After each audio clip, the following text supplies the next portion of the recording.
হসপিটালে বসে বসে যখন প্রসব বেদনায় কাতরাচ্ছিলাম তখন একজন নার্স আমার শাশুড়িকে জিজ্ঞেস করলো পেশেন্টের হাজবেন্ড কোথায়। আমার শাশুড়ি উত্তর দিল সে প্রবাসে থাকে। নার্স আমার শাশুড়িকে বললেন ওনার হাজবেন্ডের সাথে ওনাকে একটু কথা বলিয়ে দেন, তাহলে হয়তো একটু সাহস পাবে, প্রথম বাচ্চা তো ওনার সাহসের একটু প্রয়োজন আছে। আমার শাশুড়ি কল ঢুকিয়ে দিয়ে আমার কাছে দিল মোবাইলটা কানে ধরতেই ওই পাশ থেকে আমার স্বামী বলে উঠলো ন্যাকামি করছো কেন? পৃথিবীতে কি তুমি একাই প্রথম বাচ্চা জন্ম দিচ্ছ?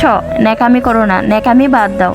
আমি আর কথা বললাম না, ফোনটা আমার শাশুড়ির কাছে দিয়ে দিলাম। আর অবিরত আমার চোখ দিয়ে পানি পড়ছিল। আমি বুঝতে পারছিলাম না যে আসলে যন্ত্রণাটা কিসের হচ্ছে, প্রসবের বেশি না আমার স্বামীর কথার যন্ত্রণাটাই বেশি হচ্ছে। সকাল থেকে রাত অবধি আমি প্রসব বেদনায় ছটফট করছিলাম। রাতের বেলায় বড় ডাক্তার আসলো। তিনি আমাকে দেখে বললেন যেহেতু জরায়ুর মুখটা খুলছে না সেহেতু বাচ্চা এবং মাকে সেফ রাখার জন্য আমাদের সিজার করতে হবে, আপনি পারমিশন দিয়ে দিন। আমার শাশুড়ি কোনোভাবেই রাজি হচ্ছিল না, তিনি কোনোভাবেই সিজার করতে দেবেন না। সেখানে আমার বাবাও উপস্থিত ছিলেন। তখন আমার কষ্ট দেখে আমার বাবা আমার শাশুড়িকে বললেন বিয়ান আমার মেয়েটার অনেক কষ্ট হচ্ছে, আপনি পারমিশনটা দিয়ে দিন। তখন আমার শাশুড়ি কঠোর কণ্ঠে আমার বাবাকে বলে উঠলো আপনার মেয়েকে আপনি সিজার করান, কিন্তু সম্পূর্ণ খরচটা কিন্তু আপনাকেই দিতে হবে। আমার বাবা কোথা থেকে তার খরচটা বহন করবে? আমার বাবা তো মানুষের বাসায় দারোয়ানগিরি করে, সেখান থেকে যা সামান্য বেতন পায়। আমার আরো 2টা বোন আছে, সে সংসার চালাতেই হিমশিম খেয়ে যায়, সেখানে সিজারের এতগুলো টাকা তার পক্ষে দেওয়া কোনোভাবেই সম্ভব ছিল না। আমার বাবা মাথা নিচু করে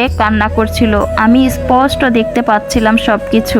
আমার বুকটা ফেটে যাচ্ছিল, কিন্তু কোনো কিছু করার ছিল না। ডাক্তার চলে গেলেন। বাবা যখন আমার কাছে এসে আমার মাথায় হাত বোলাচ্ছিল তখন আমি বাবাকে বললাম বাবা তুমি আর সিজারের কথা বলো না, আমি মরে গেলেও সিজার করব না। আমার কথা শুনে আমার বাবা আমার মাথায় হাত বোলাচ্ছিল আর কান্না করছিল। এইদিকে আমার শাশুড়ি অনেক ধরনের বাজে কথা বলছিল, আমাকে বারবার আমাকে বলছিলেন আমি নাকি সিজার করার জন্য নাটক করছি, তিনি 5টা সন্তান জন্ম দিয়েছে, কই এরকম তো কখনো হয়নি, আমি ইচ্ছে করে এই নাটকগুলো করছি। এই কথাগুলো পাশে থাকা একজন ডিউটিরত ডাক্তার শুনে ফেলেন। তিনি এগিয়ে এসে বলেন কি বলছেন আপনি এসব? নিজে বাচ্চা জন্ম দিয়েছেন, জানেন না প্রসব বেদনা কতটা কষ্টের হয় একটা মেয়ের জন্য? আপনি যে সিজারের পারমিশন দিচ্ছেন না, যদি এই মেয়েটা আর মেয়েটার বাচ্চার কোনো কিছু হয়ে যায় তাহলে হসপিটাল থেকে আপনার নামে পুরো লিগাল অ্যাকশন নেব। আপনার জন্যই মা আর বাচ্চাকে আমরা বাঁচাতে পারিনি, তখন বুঝবেন ঠেলা। তার এই কথা শুনে আমার শাশুড়ি সিজারের জন্য রাজি হয়ে যায়। রাত্রেবেলা আমাকে ওটিতে নিয়ে যাওয়া হয় সিজারের জন্য।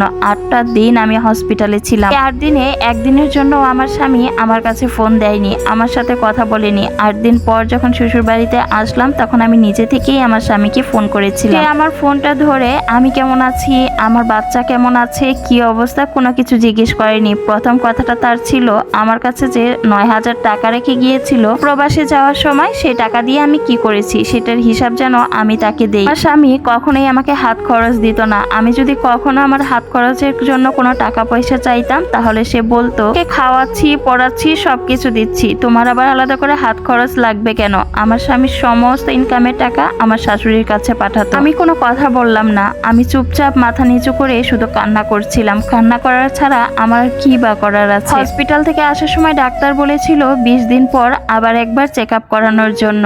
আমি 20 দিন পর আমার শাশুড়ির কাছে গিয়ে বললাম মা আমার কিছু টাকা লাগবে, ডাক্তার বলেছিল চেক আপ করানোর জন্য। তখন আমার শাশুড়ি আমাকে বলে উঠলো ন্যাকামি করে সিজার করেছো, এখন তোমার বারবার ডাক্তার দেখাতে হবে, ওষুধ কিনতে হবে, সে খরচ আমি দিতে পারবো না। যদি ডাক্তার দেখাতেই হয় তোমার বাবার কাছ থেকে টাকা নিয়ে এসো, আমি কোনো টাকা পয়সা দিতে পারবো না। অসহায়ের মতো আমি রুমে চলে আসলাম, আর কোনো কথা বলতে পারিনি। বাবাকে ফোন করেছিলাম, বাবাকে বললাম বাবা ডাক্তার বলেছিল আমাকে চেক আপে যেতে, আমার কাছে তো কোনো টাকা নেই, তুমি কি আমাকে কিছু টাকা দিতে পারবে? বাবা আমাকে বলে উঠলো আগেও তোর খরচ আমি বহন করতাম, এখনো যদি বিয়ে দিয়ে দিয়ে তোর খরচ আমাকে বহন করতে হয় এটা আমি করতে পারবো না, আমি এখন আর তোমার কোনো দায়িত্ব পালন করতে পারবো না।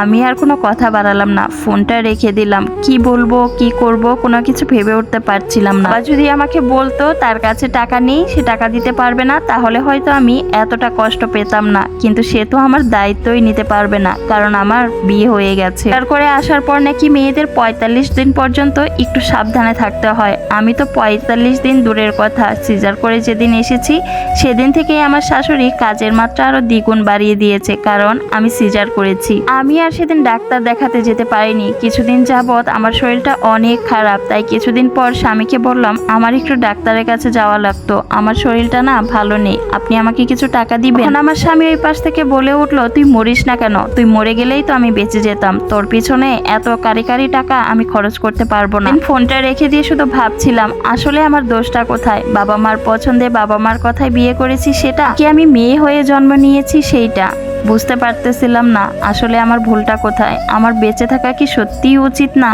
আজকে বাবা মার কথাই আমি বিয়ে করেছি। এখানে যদি থাকি তাহলে সারাটা জীবন আমার এভাবে ধুকে ধুকে শেষ হয়ে যেতে হবে। আর যদি ডিভোর্স দিয়ে চলে যাই তাহলে যে বাবা মা আমাকে বিয়ে দিয়েছে তারাও আমার দায়িত্ব নিবে না। এখন আমার কি করা উচিত? প্রশ্ন রেখে গেলাম এই সমাজের কাছে, এই সমাজের মানুষের কাছে। এই অবস্থায় একটা মেয়ের কি করা উচিত আপনারাই বলে যাবেন। এই সম্পূর্ণ স্টোরিটা একটা আপুর লাইফ থেকে নেওয়া। আসলেই মেয়েরা না খুবই অসহায়।